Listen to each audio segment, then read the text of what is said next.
सिरसा के डेरा सच्चा सौदा के प्रमुख गुरमीत राम रहीम को उम्र कैद की सजा सुनाई गई है। उनके मैनेजर थे रंजीत सिंह, जिनकी 2002 में हत्या कर दी गई थी। ऐसा बताया गया कि रंजीत सिंह को गुरमीत राम रहीम की करतूतों के बारे में पता चल गया है।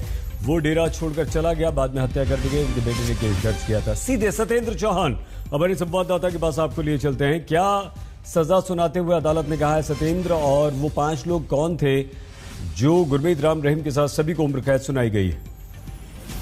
देखिए सईद, तकरीबन 2 दशक के बाद इस पूरे मामले में जो है रंजीत सिंह के परिवार को इंसाफ मिला है।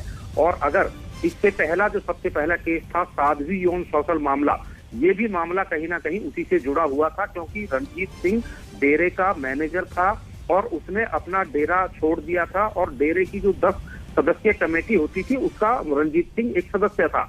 और रंजीत सिंह के ऊपर राम रहीम को शक ये हुआ कि तत्कालीन प्रधानमंत्री और चीफ जस्टिस को एक गुमनाम चिट्ठी लिखी गई थी, और उस चिट्ठी में लिखा गया था कि राम रहीम ने साध्वियों के साथ यौन शोषण किया है। रंजीत सिंह की बहन भी एक साध्वी थी और राम रहीम को ये शक हुआ कि रंजीत सिंह ने ही ये चिट्ठी अपनी बहन से लिखवाई है।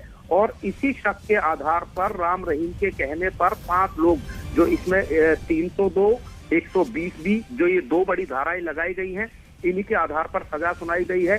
5 लोगों को जो है उम्र कैद की सजा सुनाई गई है, जिसमें कृष्ण कुमार हैं, जसबीर हैं, गुरमीत राम रहीम हैं, 2 अन्य हैं। 2 लोगों की इसमें मौत हो चुकी है और जो है 50,000 रुपए जुर्माना सुनाया गया है।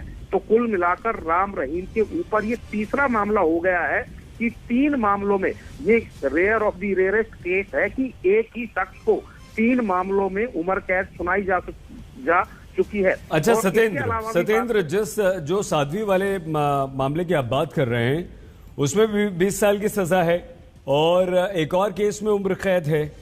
तो राम रहीम का क्या अब जेल से निकलना एकदम असंभव है किसी भी केस में, कह सकते हैं हम?